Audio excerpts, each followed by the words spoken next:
Hello, everyone, and welcome to this new episode of Karger in Conversation. I'm Francesca Brazzarotto, your host, and I want to thank you all for tuning in live today for what promises to be another thought-provoking chat.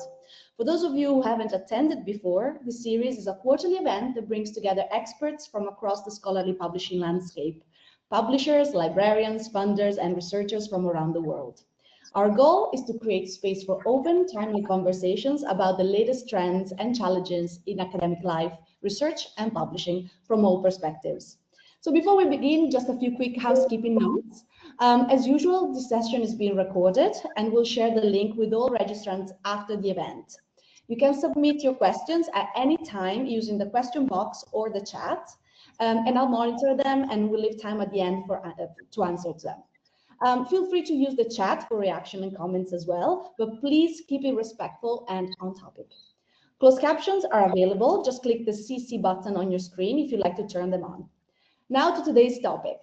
Institutional OA publishing agreements don't just affect costs. They shape the integrity, transparency, and quality of research publishing.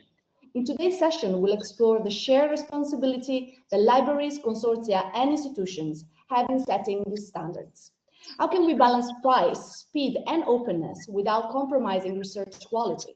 And what does a value-driven agreement actually look like? We are really excited to dig into these questions with three fantastic speakers who bring real-world insight to this evolving space. We start with Anna Vernon, who leads GISC's licensing negotiations for UK research institutions. Her portfolio spans open access agreements, research software, tools, and infrastructure. She has extensive experience managing international, consortial, and institutional licensing programs, including support for the National Institute for Health and Care Research and UKRI open access policies. Welcome, Anna. Next, Petra Labriga, Head of Strategic Licensing and Acquisition at ZBMed, Germany's national infrastructure and research hub for data and information in medicine and the life sciences. Having worked with and for academic and commercial libraries for 30 years, Petra brings a strong focus on customer solutions, service design, and vendor relations from previous roles in the information industry, both in Europe and the US. Welcome, Petra. And our third guest is Rob Johnson, Managing Director of Research Consulting, a mission-driven business focused on improving research and scholarly communication. Since founding Research Consulting in 2013, he has led over 150 projects and studies, many of which have explored the costs and benefits of the transition to open science. Rob is also Vice Chair of UKSG. Welcome to all of you.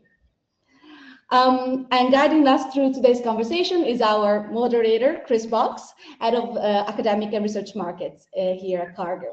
With that, I'll thank you all again for being here with us today, and I'll hand it over to Chris to kick off the conversation.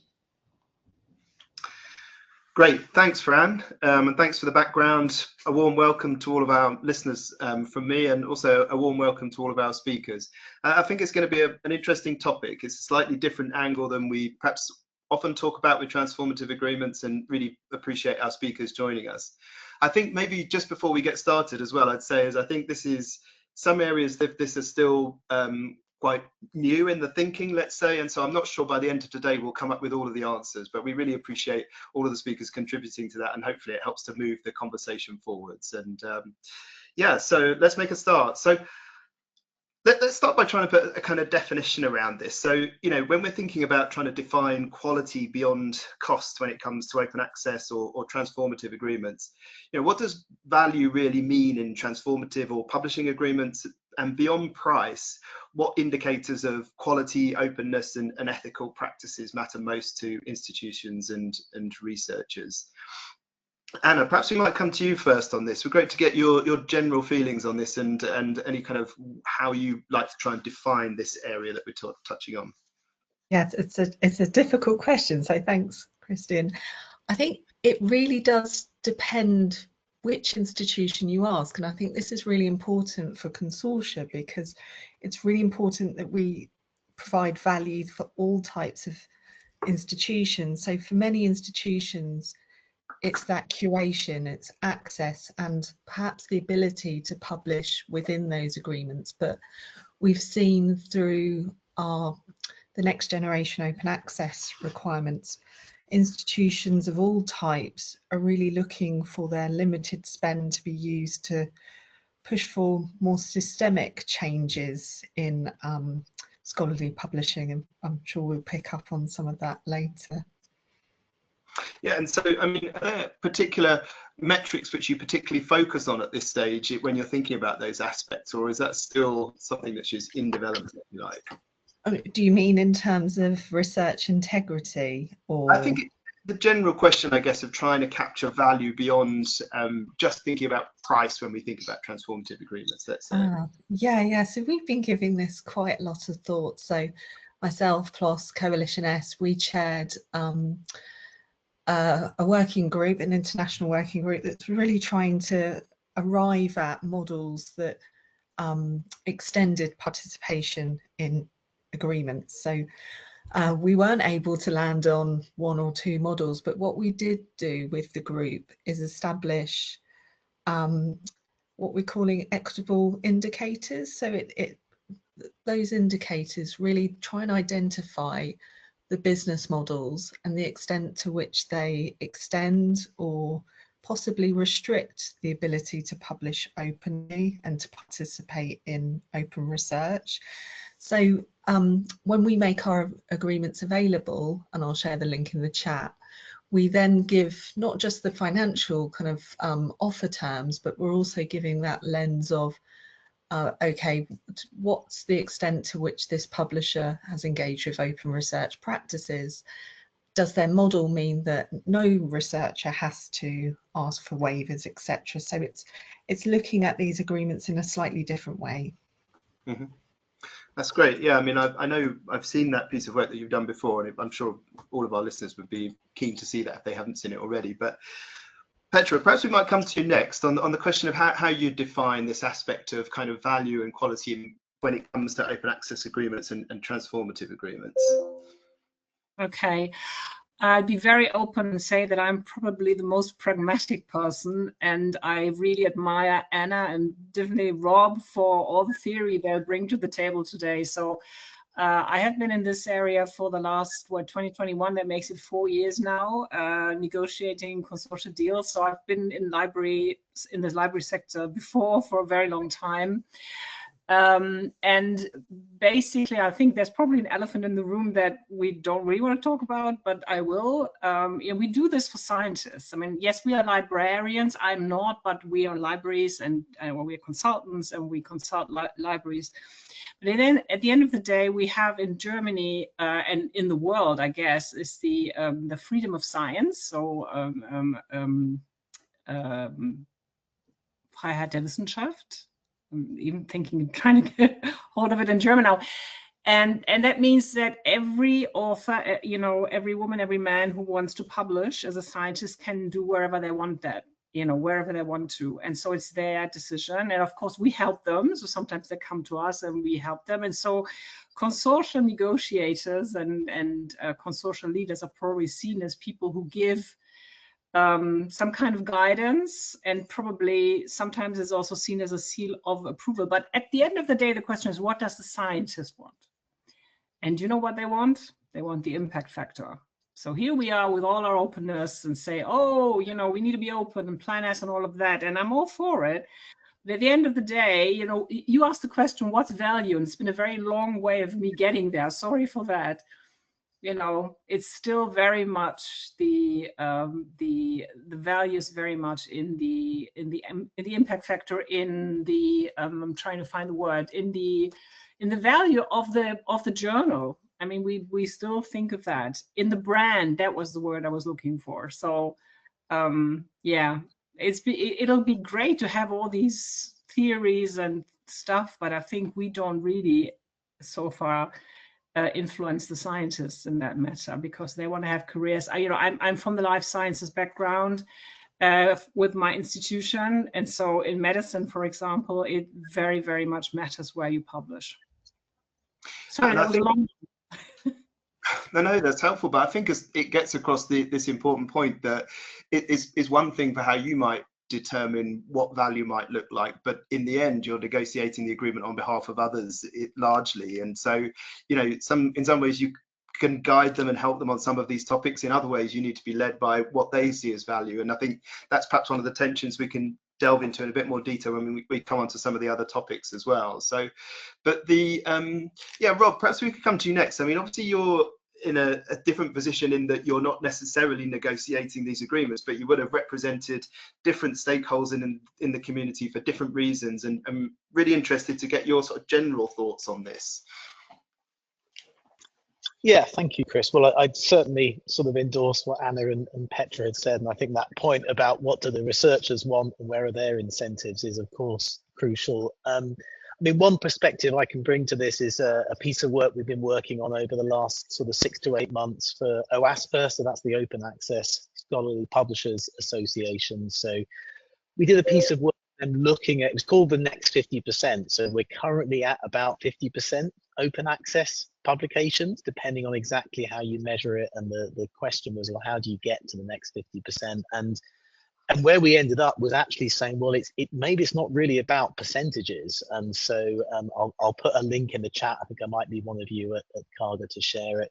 So we ended up calling the report From Percentage to Participation. So if we just think about how much content is OA, that's one narrow way of framing the problem, but actually who is able to produce that content, who is able to participate in the system, to what extent are there linguistic barriers, geographic barriers, all sorts of things like that. So unfortunately, the more you go into this question, the more complicated it becomes, and you realize there aren't simple measures, and maybe sometimes, I think we've already heard about the impact factor, you know, where there are simple factors, they really distort things. So that's the way we framed it, was we have to move beyond just thinking about percentages or just about impact factors, and really think about who is able to participate and how do we enable sort of a more diverse participation in the scholarly discourse.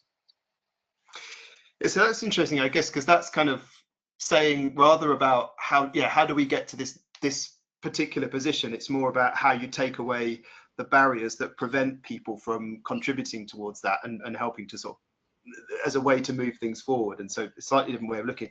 But I guess that to some extent, some of these barriers are things that they need to be aware of. You know, there are some issues that would concern them when they're coming to publish their article. But I guess, you know, as we know, most researchers are interested in publishing their article in the journal which they like to participate in.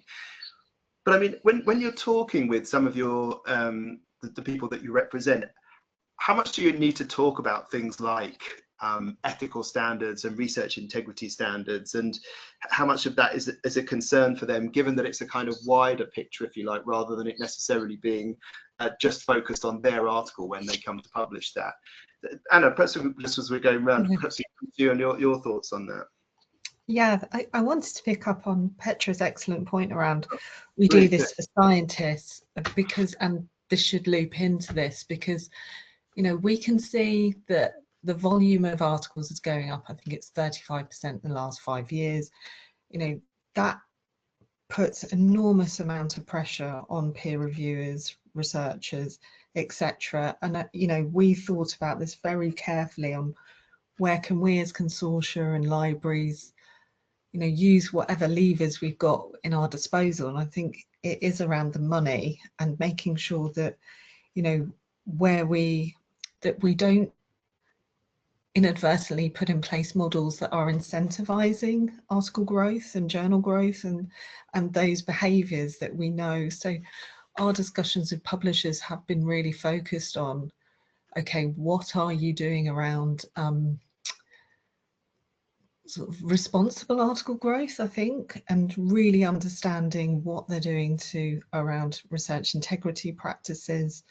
To try and depressurize the system, I suppose. So I don't know if that answers your question, Christian. Yeah, I think it does, and I think that question about responsible article growth and the phrase you use there is quite interesting. And I suppose what you're describing there is potentially practices or looking at practices and behaviours rather than necessarily specific metrics that, you know, one might use to put a score against one thing and compare against another, which I think makes a lot of sense. I guess the challenge comes in how you assess to some extent, and what gets a tick and what gets a cross, and potentially that becomes a real challenge in when you're trying to negotiate these agreements on behalf of others. But yeah, just to carry on rendering, perhaps you come to you on that topic as well.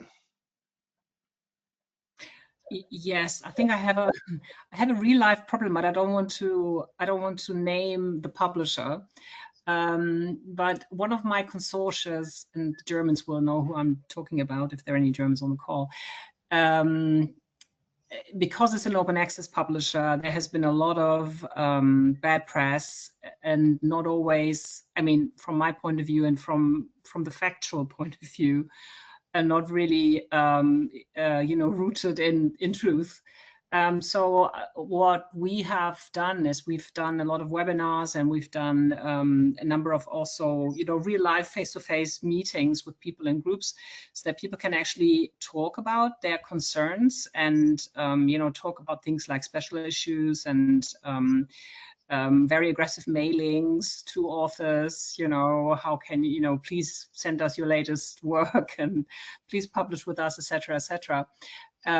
So I find this very interesting, Anna, what you say about that you play a role or try to play a role in this. I think you called it, making sure that there's a responsible article growth. I find it very interesting. On the other hand, I wonder is this really our role? I think from a money point of view, it absolutely is, because I see my work as actually making savings on behalf of the people I work for. That we can get the work done with less expenditure. Obviously, that's what we're here for. But again, I wonder, can we really influence the behavior of scientists because they want to publish, and their system really forces them to publish more and more? And I think this is for me, so far unsolvable conflict that we as libraries or library negotiators kind of are in the middle of. So sorry to repeat myself, but that's my take on this. Yeah, but it sort of completes this loop, doesn't it? Because to some extent, in lots of ways, publishers can be influenced from article growth from the way that researchers work in the first place. And then there's this kind of loop of article growth that comes around. And I mean, when you talk about responsible article growth, I mean, just because you use the phrase, it's quite a nice phrase there, Anna. Maybe could you just elaborate a bit further on how what that might mean in practice? It's probably easy to talk about what it doesn't mean. So, we know about practices such as salami slicing, those aggressive approaches to authors, etc. And I think, I'm not sure we need any more journals. And I think it's thinking about those communities and going back to what scientists actually want. I also wonder whether, yes, we exist to save institutions money and to use that public money as carefully as possible. And I think there are some publishers, and it's really difficult to distinguish between the behaviours that we want to incentivize and those that actually it's probably not a responsible use of public money. But we have to be so careful when we're defining criteria that might exclude journals or publications that fall within that category, because then you have all of the issues that Rob talks about in disincentivizing unheard voices in research, etc. So I think it's an area where we have to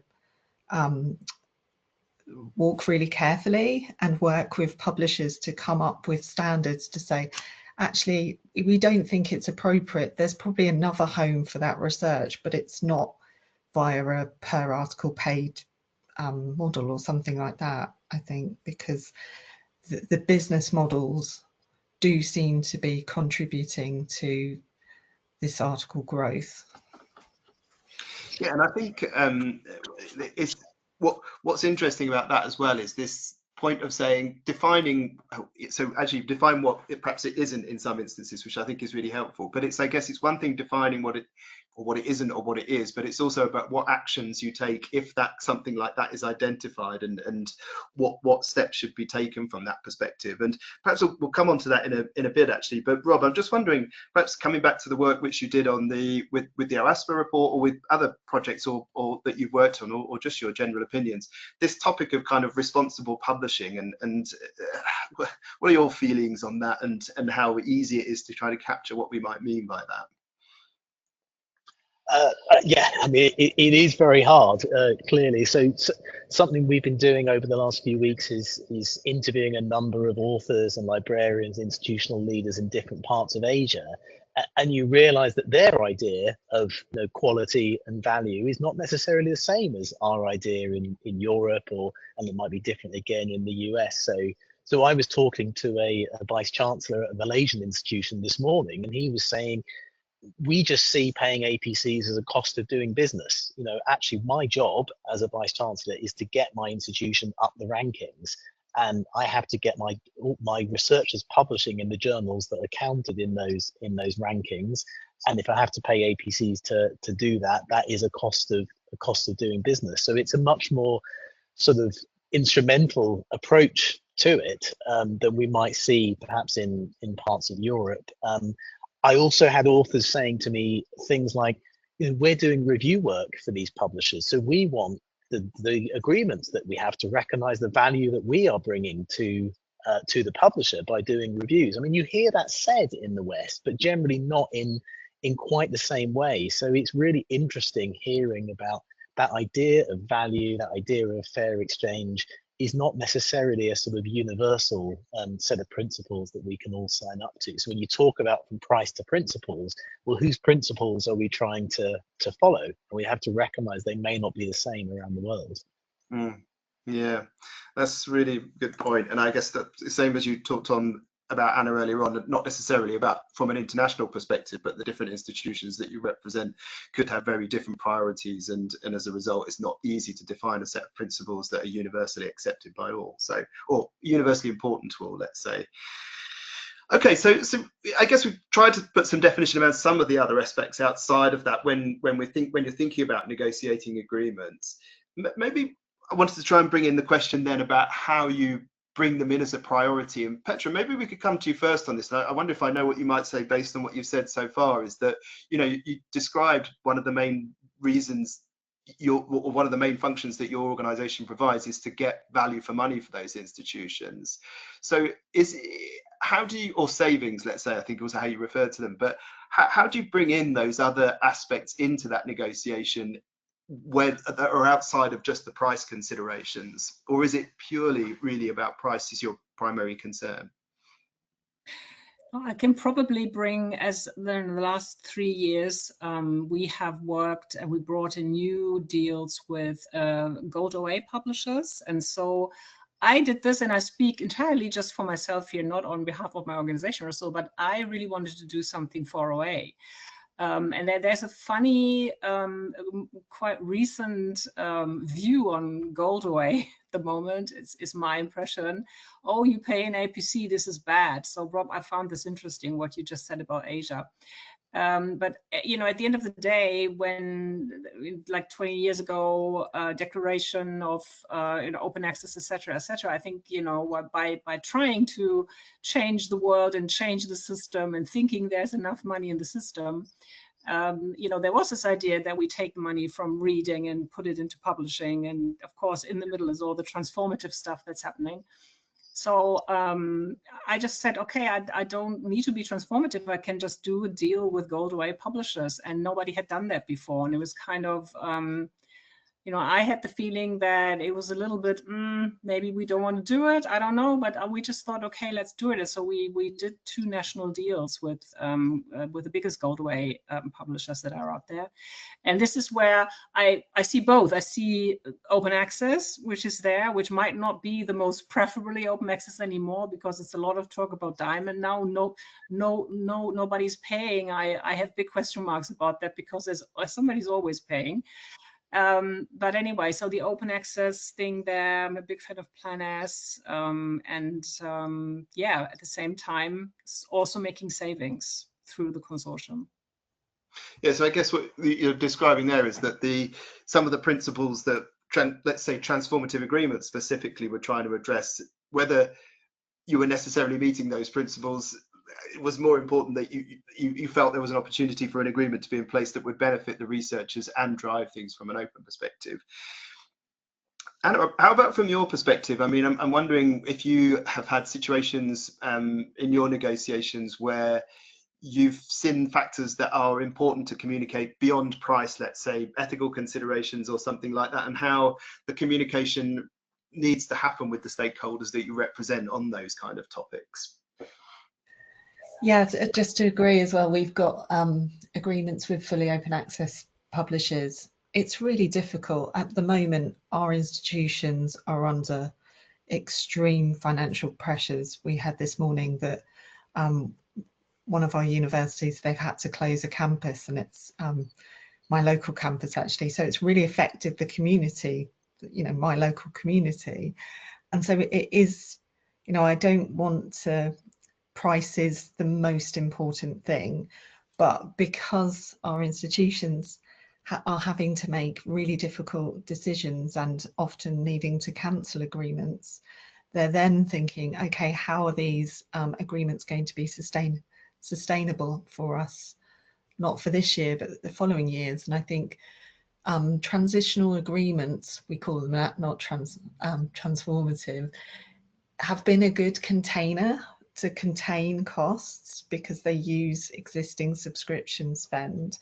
But because of that underlying article growth and quite high APCs, their ability to contain those costs over time is really threatened. So what we've tried to do is prioritise those agreements that are piloting non-article based models and really thinking about how can we give our institutions that assurance that these agreements aren't going to cost so much, and also get their researchers used to this frictionless open access world. And I think that's the real danger, that, you know, our libraries want to be providing an amazing service to their scientists, and we're kind of offering them all of these agreements that can that remove that barrier of payment to them. But actually, if we don't tackle that underlying article growth and make sure that we have that transparency over price, which, you know, we've had limited success in internationally, I'd say,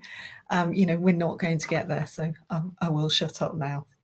But I think, and sorry, just to ask you one more question on that as well, because I think one of the things that you've been doing at JISC is you had, as I understand it, a lot of the negotiation guidelines have a kind of series of aspects to it, I think, isn't it? And so I'm just wondering if part of the intention of that is to help to manage the expectations of the stakeholders that you represent, so that when you're bringing, you know, potential agreements to them, the price will always be an issue, but they've got the context for why those other things might be important as well.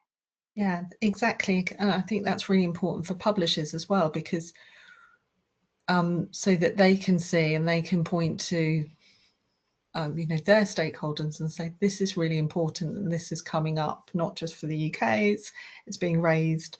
So, you know, we try and be as transparent and upfront with publishers on where institutions are at in terms of their priorities and having to manage those. And, you know, with the changes that have been going on in the UK, price has trumped everything. But when it comes to those difficult decisions, institutions want to see that publishers are meaningfully engaging in sustainable models and doing all of the other things. So it's not really an either or. I think it's and because they're having to put business cases together at very short notice to make the case for these agreements overall. And I think there's a real danger, if we're not careful, of these agreements being perceived as luxury or too expensive. And I think that's really what we want to address. Yeah, and I mean, I think I'm not supposed to speak from a publisher's perspective, but one thing I think which you touch on there, which I think is helpful, is that trying to understand a way that information can be shared and made available to institutions in a way that's useful for them to be able to understand, you know, is is good. I mean, I think often as publishers might want to demonstrate certain aspects, and doing it in a way which makes sense to an institution, I think helps to support the process anyway.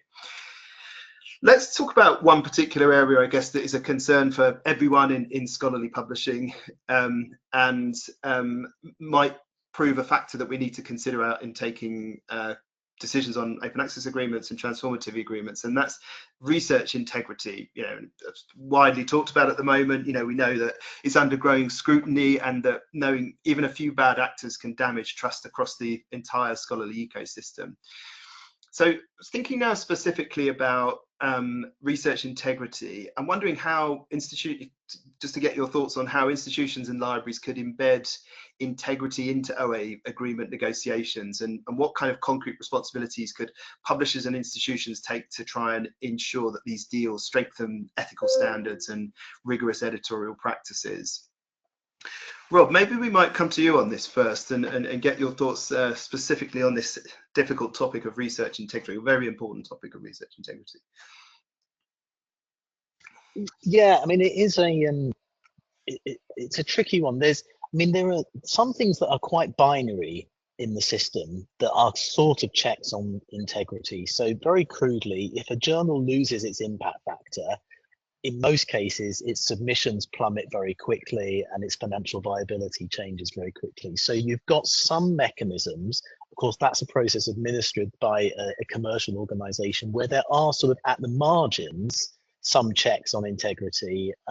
You also have, and we see this a lot in Asia, again, it's cropping up in some of these conversations, national bodies or funders or government agencies that will essentially blacklist either journals or certain publishers. So I think there's a number of efforts to sort of set a floor to say we don't want to be funding, or we don't want authors to be publishing in journals that don't meet sort of minimal criteria. And that provides a certain amount of parameters to sort of stimulate good behavior. I think what's more challenging is then above that floor, you've still got a huge variation in practices, and there's maybe some journals and some publishers that are sort of, you know, sailing close to the wind, but just about doing enough not to get blacklisted or to lose their impact factor. But I think libraries and institutions and researchers would say that we're not sure all of this is really at the level that we want. I think honestly, one of the biggest things is probably coming back to what Anna was saying about having business models that don't incentivize volume and are more about rewarding quality of publications. So trying to simply improve integrity is very hard. But actually, if you have a business model that is the more you publish, the more money that you make, that can often come at the expense of the integrity checks, because, you know, the volume is higher, people haven't got the time to look at things quite as closely. So that is a fundamental thing, I think, trying to find business models that are not the more you publish, the more you get paid, and that reward selectivity. That would have a huge impact. Beyond that, I think some of it is about the relationship between publishers and institutions. So we do work with institutions and funders and publishers, and I think one of the key things about integrity is not just a publishing problem. You know, integrity starts way upstream in terms of the research culture, in terms of the training from the institutions, in terms of expectations from funders, in terms of disciplinary cultures. And so it isn't, like many of the things in this space, it's a collective action problem, and it's a shared problem. But one of the things that I think can be done is making it easier when publishers identify a problem. You know, who do they contact in the institution to raise this? Because often there's an obligation on institutions to deal with integrity problems, not just on publishers. So creating those channels of communication can maybe be part of that process of negotiating better agreements. But it is really hard. You know, you've got those flaws and those sort of extreme checks and balances, but beyond that, it's not an easy problem to solve at all. Right.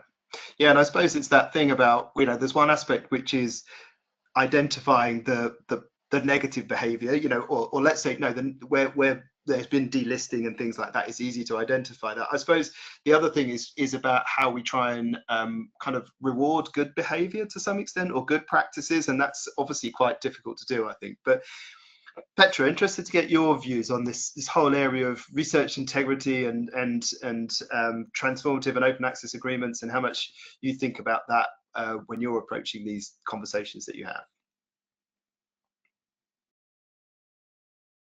Yeah, thank you. I think research integrity, I very much agree with what Rob just said, that I see it also very much in the field of science. So that's where it all starts. I also observe huge investments in research integrity, kind of people-wise, staff-wise at the publishers. And my guess is that this is kind of across the board, not just OA, not just full OA publishers, but also your legacy publishers. I think it is the big topic, the big issue of trust. And I think that's kind of, to me, the absolute central thing in all of our societies at the moment, in the kind of hate of science that you see in certain countries at the moment. And that is kind of very much in the background and not trusting science. And I think both science and publishing really have huge responsibilities here, and you see scandals everywhere. What annoys me very much is that you hear about retractions, you hear about banning of journals in certain countries, and they're suddenly out of blue, there are lists, and the publishers have no idea who put them together and why this happened, and there's no communication going on. So, you know, I don't want to speak on behalf of publishers, but I heard these stories and I thought, wow, that must be very difficult if you have no means of actually finding communication channels. And so this is the one side of things, but obviously you hear stories popping up. I read a lot in LinkedIn where scientists actually talk about their experiences of how they got, for example, reviewed, and they say, oh my God, now I've got the first AI review back and I can't believe this. And I think there's so much change at the moment, and there's a lot of risk that this trust could be lost. And I think that would be a real disaster for science. Yeah, and obviously AI was going to come up in our conversation at some point, and I think, you know, naturally comes in here. How does it work from a beneficial perspective, and also where are the negative consequences sometimes of thinking about that? But Anna, from your perspective, when you think about how do you approach the topic of research integrity specifically when you're thinking about transformative agreements, and how important do you think about it on behalf of your the people that you represent? So we've been giving this some thought on, you know, where we could help without prejudicing, you know, our ability to save institutions money. You know, if they're spending money with these publishers anyway, it's not for a consortia to step in and say, you know, we're not doing it, you know, we don't think this is a reputable publisher. I think that is, you know, completely outside of our jurisdiction. But where we're talking to our strategic groups is, you know, around service levels agreements and publishers explaining to us and research offices what their workflows and timelines are around addressing research integrity issues and how they categorize those. And just something as simple as having a dedicated point of contact within the publisher for those issues, because, you know, I think it can be really difficult for institutions, researchers to navigate these issues. There's also, I think, an opportunity as well, because a lot of our institutions are thinking about research security and things like dual use, research of dual concern, you know, that where you have a piece of research that might be used for nefarious purposes, etc. So that education, speaking to researchers on what they want to achieve with the dissemination of their research, I think is a really useful discussion to have, because it might challenge them enough to think beyond, okay, where does my supervisor publish and where do they tell me to publish, and rather than thinking about their own career and actually where what different options might afford them. But again, you know, I think Petra's absolutely right. This is, you know, we have to place author choice front and center of these discussions. But, you know, sometimes there are influencing factors that mean that as a researcher, you're just stuck in your lane and you can't really see out of there. So I think it's a balance. Well, that's interesting. One of the things you said there as well is that you said it wasn't necessarily in your jurisdiction to kind of determine whether this is a reputable publisher or not. So maybe just elaborate on that a bit further. You mean that, you know, from the perspective of if an institution that's a member of your organization would like to have an agreement with a publisher, you can facilitate that, but you're not really there to police in any way. Is that what? Yeah, I'm going to get myself in trouble here, but I think that's the balance, and that's the challenge. And unless we work with our institutions and publishers to agree something collectively, we're at risk of getting it wrong. And I don't think it is the role of consortia to set those those standards unilaterally. I think it's got to be a discussion with all publishers and our members, so that we do get it right, because, you know, it could prejudice fully open access, native fully open access publishers, you know, new types of publishing model, new types of peer review, for example. And I think we want to avoid that. Right. And I think we've got this sort of, as I think few of you have used the phrase already, this kind of collective responsibility or collective concern anyway around raising research integrity. But I'm just wondering, like, or raising research integrity standards that we should all try and aim to meet, really. But I'm just wondering then, whose jurisdiction is it to try to establish those kind of things? And it's, you know, we've all got an interest in trying to establish something that can be widely used and used in a way which is fair and consistent, etc. Robert, I mean, you sit, you know, on the real sort of intersection of the industry and see it from lots of different perspectives. I don't know if you've got any thoughts on this, you know, where that kind of input could come from. I know you already mentioned about there are third parties, you know, such as the will negatively punish journals for like delisting and that kind of thing, but the general setting of the standards that people should be adhering to, I'm just interested to get your thoughts on that and how consortia might be able to adopt those principles. Yeah, I mean, there is a huge amount that happens in the publishing world which is often not recognized more broadly. So we have been doing a project recently for STM, that's the International Association of STM Publishers, kind of looking at what publishers are doing around integrity. And as Petra says, there actually has been huge investment in people and systems to try to tackle this problem. I mean, I think some of the entities that are really important would be something like COPE, so that's the Committee on Publication Ethics. There is I'll make sure I get the acronym right, but I think World Association of Medical Editors. So there are a number of international bodies that try to bring together those in editorial roles to set common standards. You know, COPE is probably one of the most important of those. There are also a number of integrity bodies, and there's a World Congress on research integrity. So there is often more happening than people necessarily realize in terms of attempts to set some of these standards. But of course, there are always bad actors, and there's a lot of incentives in the system, you know, both on the publisher side and on the researcher side, for people to try to get publications through that are not necessarily meeting those standards. But yeah, I would point to COPE in particular. If you're not familiar with the work of COPE, there's a lot of resources on those on their website.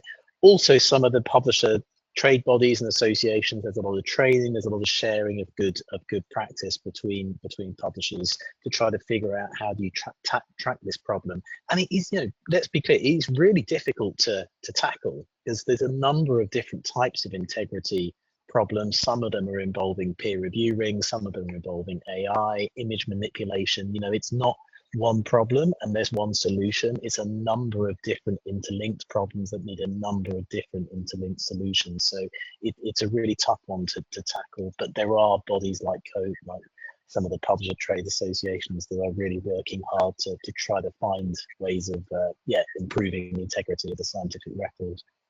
Right. Yeah, I was hoping you mentioned COPE there. I mean, I'm sure that's one of the most recognized. I'm glad to hear people using that a lot.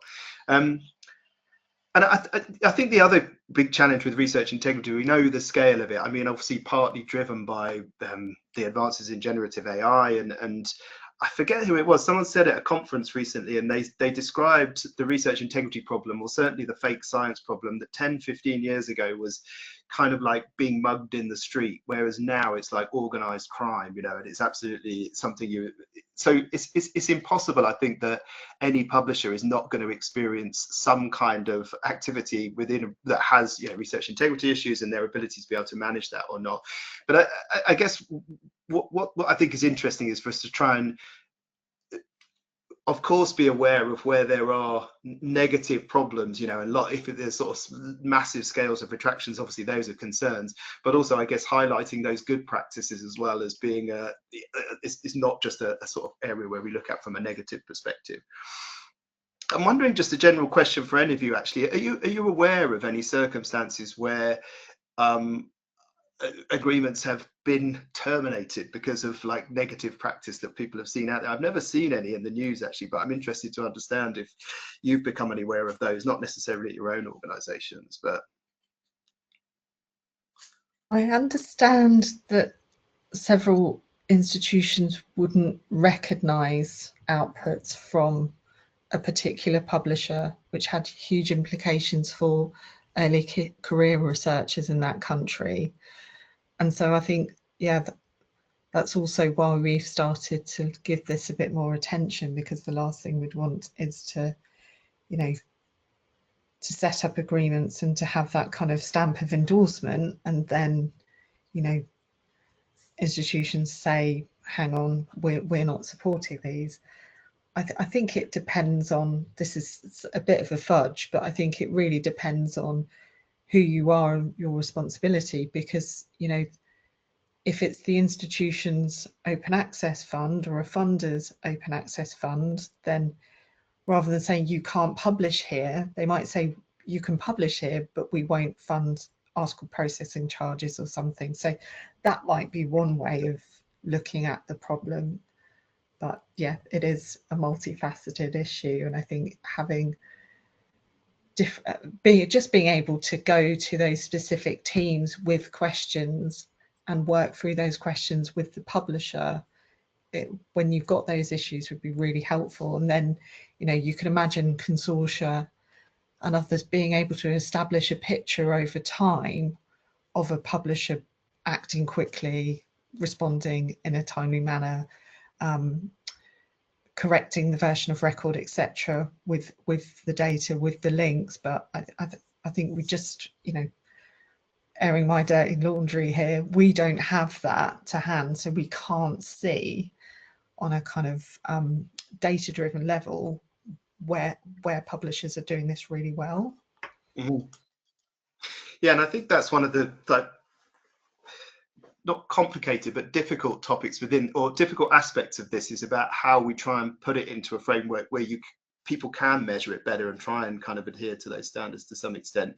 But you also touched on the word there about responsibility as well, and I think one of the challenges about who does have responsibility here, and I guess, you know, as we've touched on throughout, really research integrity is we all have a responsibility to play within that. And I think, Rob, you mentioned earlier on, it starts upstream, you know, with the institutions, it's all the way through to how publishers are working and how those agreements are put in place. But I think it's just interesting to try and think about how we might be able to embed that in the agreements in general moving forward, so that people have a better benchmark to be working towards. The other question, I guess, that comes in a lot when we're talking about research integrity is this whole problem of balancing speed and rigor as well. So, you know, as we've all touched on, I guess the main focus for why we're here is to represent the researchers and allow them to be able to make their work available, etc. And we all know that every time you talk to researchers, one of the most important things for them is around the speed of publication. And I'm just interested to get the perspectives a bit from the group here about the priority of the speed of publication, and then thinking about this problem over making sure that the rigor's in place to ensure research integrity and that side of things. So, Rob, maybe we could come to you first on this. I mean, just interested to get your thoughts on the general topic of speed versus rigor, and, you know, the concern of making sure that we don't stifle innovation by trying to speed up publication times, because no one would have a concern with that, versus seeing things that might be cutting corners and making things losing the rigor? Yeah, just interested to get your view on that. Yeah, well, I think it's relevant to the speed versus rigor question, but also the integrity question. There's a temptation to go for sort of targets or measures around some of these things, which is very, very risky. So there's that classic term, you know, when a measure becomes a target, it ceases to be a useful measure. So you know, you might think a simple solution is to look at, well, what is the share of retractions in a given journal? And if it goes beyond a certain place, that is a red flag. You know, actually, what you're doing there is disincentivizing the journal from investigating issues, because they will get punished if they find a lot. And similarly, you could think about, well, what is an appropriate speed for a journal to complete peer review? When you get into that, you realize actually they don't all have common dates and so on. So there isn't necessarily a harmonized way of measuring the speed from, you know, receiving the submission to it being published. You might think there would be. When you get into it, there generally isn't. And who's to say what's acceptable? So if you have a very, very efficient, well-oiled machine, you would be faster. Does that actually mean that you're not holding up the same standards of integrity? How do you cope with disciplinary variations? So speed of peer review varies a lot between disciplines. So I think it's a real problem, but it's a mistake to kind of jump to simple solutions. And that said, I think there have been analyses where below a certain level, there are certainly signals that, you know, the speed is kind of implausibly quick. So when you get down to less than a week or something like that, I think those are indications that something maybe needs further investigation. And certainly there have been analyses done that have looked at those things at a fairly crude level. So, you know, I think you have to be very careful, and maybe I don't think you can use a single measure as a proxy for, you know, below this point, it's not going to be good quality research. But you kind of need a number of checks and balances, and then the ability to maybe identify things that are risky and merit further investigation, but not leap to an immediate conclusion that this clearly isn't up to scratch, we shouldn't fund it, or we shouldn't negotiate with that publisher. Yeah, I'm always familiar, for those in the UK, in terms of setting measures for things. I remember the UK government insisted that everyone should be able to see a GP within 24 hours. And to meet that, the GP surgeries took away the ability to book an appointment for the next day. And it's the kind of exactly as you're describing, how people met the measure was actually negative, but they did actually meet the measure. But Petra, from your perspective on this whole topic over speed versus rigor and trying to meet researchers' expectations of being able to publish quickly versus, you know, ensuring that those that corners aren't being cut and things like that, I'd be interested to get your views on that and how you consider it in your responsibilities at the organisation you're at. Yeah, I think it also very much depends on the kind of subject. So I say if you are in social sciences or humanities, obviously it'll take a lot longer to read a piece that might also be a lot longer than checking on something that's in the life sciences, for example.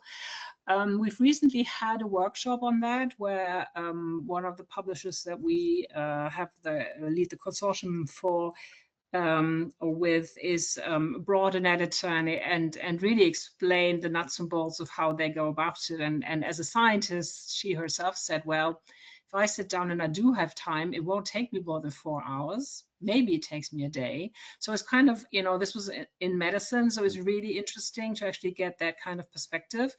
And we had a lot of doubters in there who said, well, you can't possibly be that fast. And it was exactly this thing, or if it's 7 days, can it still be okay? But I think that and I call them kind of the disruptors of the industry. And so, you know, the more modern, only 20 years old and not 300 years old. I think they have brought a lot of changes with them. And I think the legacy publishers are catching up and also speed up their processes, you know, maybe not happily. And I think one of the enormous problems that I see when I read about the topic is that to find reviewers, I think that is really, really getting more and more difficult these days. And so obviously, if you don't find anybody to review what you've handed in, then of course it'll take longer. But if you have people who are willing and you have good infrastructure and good, for example, I think they use AI these days to check the pictures. To when in medicine you have all kinds of graphics and stuff where I think the AI is already much better than humans to actually see, does this make sense? Has it been copied? Has it been put together in a fake way? So I think AI is really helpful there. And so I would not always say that there is something that's too brief. I mean, maybe a week, whatever, wherever you set this, but it really helps to talk to the experts and to talk to scientists and editors and see, what is the realistic thing. And if you think back of like a few years ago when you would wait for a year to be published and maybe you needed the publication for your next career step, that was really, really painful. So I would not always see speed as a criteria kind of, oh, this is negative, this is too fast. I'd be careful with that. Yeah, and a lot of variation, as you say, between subject areas, and everyone wants things to move quickly. It's just we need them to be done properly at the same time, I guess. Anna, just interested for your thoughts on kind of speed of publication and balancing rigor with that, and thoughts you might have given to that in your organisation or your general views. I don't know if I've got anything more to add really, but we did, we had a discussion with an editor a few months ago, and I thought that was really interesting because she described her role as almost like I likened it to her being a goalkeeper, and she's trying, she feels this huge weight and burden of not letting bad research kind of infiltrate her discipline, their discipline. And I thought, at a human level, that's really difficult, and she felt under huge pressure to review, and I would say spare time, but we know that academics are under enormous pressure. And so I think it's just really important that we remember that, those difficulties in finding reviewers, these do have human consequences, and whatever we can do to kind of help them to understand the research, not understand the research, but understand, reproducibility, to make that easier for them has to be a good thing. But it's so interlinked with the volume challenge that I really think we owe it to those researchers to try and do what we can to address that volume challenge, actually. But yeah, thank you. Yeah, and I think if I could sort of pick up on a theme that I think we've talked about quite a lot on this, is that I think, quite often we know what are the negative things that we don't want to see, but very often it's not very easy. Well, let's say call them, I think one of you described them sometimes as the sharper practices within the industry that we'd like to see far less of, but actually being able to measure those in a way which is precise or useful in a way that you can apply is quite difficult. And I think there's the second problem, which is the unintended consequences that can come out of that, and the last thing we want to be doing is adding things that make things slower or harder for researchers to be able to publish their work. But at the same time, we've got to somehow try and establish those kind of guardrails that gives them the confidence, that they can publish their work and not be concerned about those things where we're able to provide those. So okay, so I want to leave some time for questions. I've got one last question, perhaps I could ask you just very briefly. I mean, thinking about this area that we're talking about now, so how we might think about other aspects that can be brought into considerations when we're thinking about transformative agreements. What's perhaps just one thing you might like to see in the next 3-4 years in this space that might help this? And it could be a very simple point, and it's just perhaps availability of metrics or something like that. But I'm just interested to understand if there's something you might like to see, come onto the horizon in the next 2-3 years that you think would help in this space. And Petra, perhaps we could come to you first. Yay, I'm glad I'm first because we probably all say the same thing. I don't know. I have forgotten the acronym. I'm really bad with acronyms, but there's something going on in science at the moment where they're trying to change the metrics and how you measure scientific success. So it shouldn't be the number of publications. It shouldn't be where you publish, so it's not the impact factor anymore, but they are trying something else. And there is a group that is actually, I don't know, Fedora, whatever, usually it's got Dora in it, I don't know. Maybe one of you remembers what this is. So this would be my hope, that there's going to be a different kind of measuring success in science, which would help with the number of publications being handed in. So whatever the acronym is, I'm all for it and hope that this would change something. Yeah. Okay, great. Anna? Yeah, hard same, I think. Moving away from impact factors, but obviously that's interlinked with world rankings. I think the metricization of research, taking pressure off researchers. In the UK, we're waiting to hear about the next REF and the people, culture and environment element, which I think will be really important. So fingers crossed that there'll be a kind of less of a emphasis on public number of publications in that. Okay, great. And Rob, we'll come to you last. Yeah, I don't know whether you were thinking of DORA, the Declaration on Research Assessment, Petra, or COARA, the Committee on Advancing Research Assessment. But I think basically that reform of research assessment is key. I think one concrete thing that I think would help with some of these challenges would be a greater emphasis on data availability and code availability alongside the paper. So, you know, it's not to say you can't fabricate code and so on, but you're making it that much harder if not only do you have to submit the paper, but you have to submit and make openly available the data backing up the findings. So that's one of the things that I would like to see more of. Okay, great.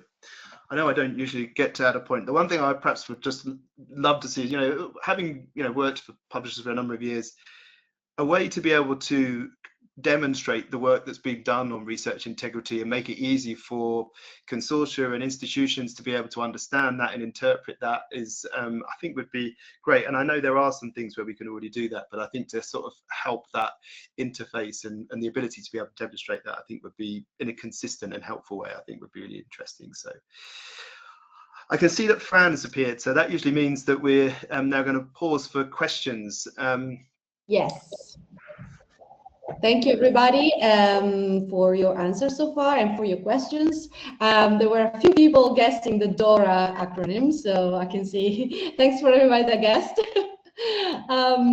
So we have a few comments and questions. So one from Barbara saying, I'm hearing a lot about researchers in the sciences. I think we have to be careful not to forget about researchers in other areas as well. Anybody wants to comment on this? Or, I mean, is this true? I'm sure the group would agree on this area anyway. But it'd be, can I just ask what is meant by this? Would that mean researchers in commercial organizations, or does it mean researchers out of academia? Which of course could also mean commercial, but I'm not quite sure what is meant by that. I think probably she meant humanities versus STM kind of. Okay, sorry. Yeah. I mean, maybe just to come in on that briefly, we had some really useful comments on the paper that I think you kindly shared, Francesca, the OASPA paper that we talked about. And, you know, one of the things that is starting to happen is, in theory, technology is breaking down language barriers and so on, and it's becoming increasingly difficult, it's increasingly easy to translate articles between different languages. Someone from a humanities background sort of wrote to us, and we sort of said, you know, there's a lot of opportunities here, and said, in humanities and social sciences particularly, you have to be so mindful of the importance of language, and that actually it's very easy to lose the sense of what was being said in when you translate things. And so I think there are often added complexities. Of course, you've got the sort of the long form publication being more common in many humanities disciplines. So I think, and I think also, I hesitate to say this, but I think integrity problems to certainly take a different form in humanities and social sciences. And so, so in a sense, you have to be quite nuanced in the way that you break these things down. And it isn't as simple as just humanities, social sciences versus STEM. You often have to think about sub-disciplines within within different disciplines. So it is a very diverse sort of scientific and research community, and there is never, I think one of the key things is there's never going to be one solution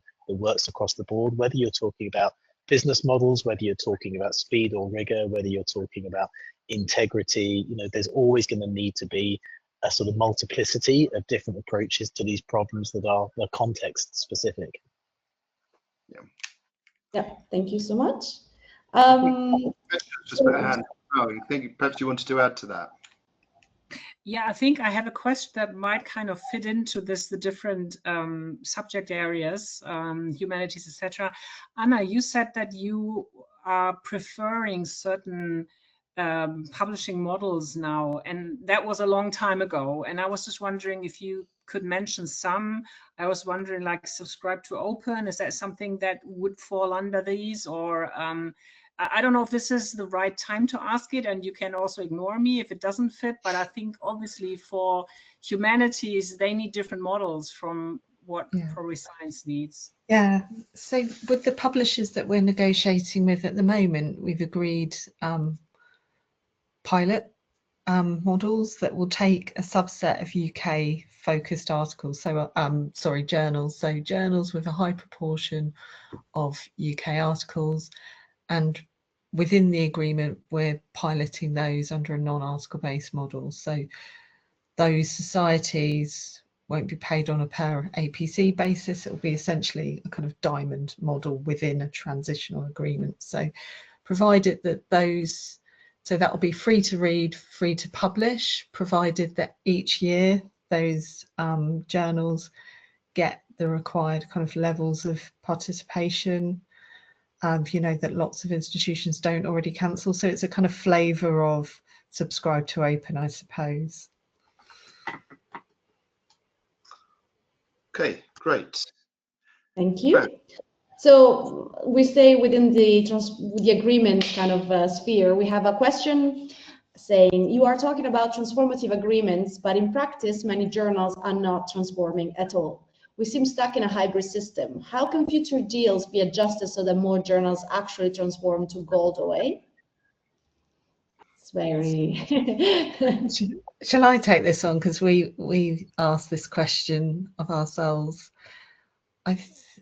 Our institutions really want fully open access journals included within those agreements because of constraining costs, but also it provides less of an incentive, if I can be really blunt, for publishers to launch fully gold journals. And we've seen a kind of proliferation, a lot of launches for free and more expenditure in fully open access. So that's diluted the ability of transitional agreements to transition from hybrid, the subscription model, to fully open access as well. So fewer journals and contained within agreements that can constrain costs, I think. I think as well, perhaps, Rob, this comes back slightly to the point you'd made earlier on when you were talking about the work that you've done for the OASPA report and about not necessarily setting the goal as a percentage, but around removing barriers or actually was about increasing participation, I think. I mean, is there just a question here also about how we define what the goal is, you know, what success looks like or what right looks like here, and that can come in different forms when we're talking about different aspects. But yeah, just is that similar to how you'd had the conversation, or was that completely on a different tangent? Yeah, it was. I mean, in terms of the question, I wrote a piece some time ago thinking about calling, is it time to check out of the hybrid hotel? And some of you know the Eagles song, Hotel California, you can check out, but you can never leave. And kind of like, that's kind of how hybrid journals have become. Like, we're stuck in this endless transition that never quite gets there. And I think coming back to the OASPA work, one of the things that is becoming increasingly clear is there is not going to be a single global model, and we're probably not going to get alignment globally around the right way to move. So I think there has to be a recognition that there will be, as I was saying, a combination of different models that are quite context specific and will vary geographically and will vary in disciplinary terms as well. And so to some degree, that's the way the world is going more broadly. There is a bit more fragmentation. There's less geopolitical consensus. So I think, I think models that rely on the rest of the world doing what we do are probably not going to be the way forward, because that probably isn't going to happen. Because what's, taking the UK, what's in the UK's interests is probably not going to be the same as what's in China's interests or India's interests or Brazil's interests. So I think we just have to accept that things are going to get more complicated, and we need to look at things that,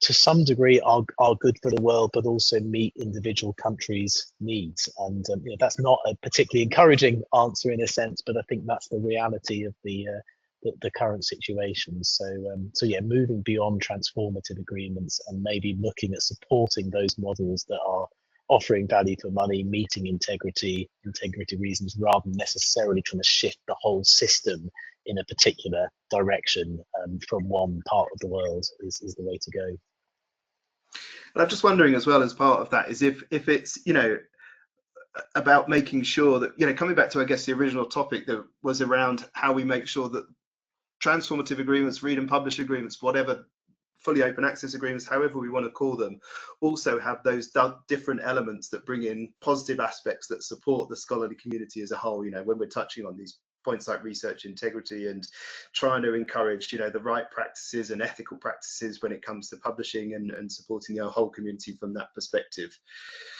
Yes, okay. Fran, I think that was we have any other questions? Yeah, we have one last one. How to align peer review speed with commercial terms in agreements? For example, we can only cover articles published this year, but the peer review might take longer than that. Just taking this one. This becomes a very practical challenge then, I think, doesn't it? Where it's, rather than necessarily a principle of ethical standards, it's just one then how those things fit in. I don't know if anyone had any thoughts on that. I'm not sure there's a straightforward answer, is there, to that? I think we have that issue, and we work that through with the institutions and with the publishers. I think it does make managing these agreements very difficult when you've got a lead time of 9 months. And so, I think those all-you-can-eat models that are unlimited really help with that, but also those have unintended consequences as well. So I would probably just add to what Anna just said, that I think as a bigger group of people who work in bigger consortia, when we get together and discuss these things, I mean, not this particular one, do we allow a number of days or whatever until the review has happened or whatever, but I think as a bigger group worldwide, when we get together, I think we do have an influence on publishers, because we're all in licensing, and I think when we have our groups where we discuss things on an international level. But what you say obviously is right. So far, I don't think we have any Chinese people on board. So I think you have different markets and you have different needs. But we also, as a group, as a Western group, I think so far, I think we can achieve certain things with publishers. Yeah, I think for the community as a whole, I think there's still lots of things that we can do if we work on them collectively that can improve overall standards. And that's, I guess, the real goal that I'd really like to work towards. And so, but it's really interesting to have talked about the different aspects that we've had today. I mean, as I think we touched on at the start, there's not lots of clear answers to this topic, but there's clearly like the will that people have got the same goals that quite often that we're trying to achieve. And it's about trying to establish some of the frameworks to help that, make that easier. Okay, I think, Fran, unless there are any other questions. Well, one just came in. I don't know if you want to. Thank you for sending in the question, by the way. So, should research funders start mandating Diamond OA for publication resulting from their grants? This could be a mechanism to force change. Curious to hear your thoughts. That's not like a. I'll go on then. I'll put my neck out. I don't think that in isolation would counter a lot of the issues that we spoke about today. I think, it's not necessarily, and I've been guilty of doing this myself, thinking that the business model will solve this, when it's what we call in the UK a wicked problem, where it's got many stakeholders, many people with many different interests. And so yeah, my answer is, to put it shortly, no, I don't think that's the answer on its own. Petra, Rob? Maybe just to, yeah, so I did a piece of work for the European Commission, and there's a couple of public reports on this, looking at creating a diamond open source, open access platform. And that's now being funded by, I think there's sort of 12 or 14 different European funders who have come on board to support that platform.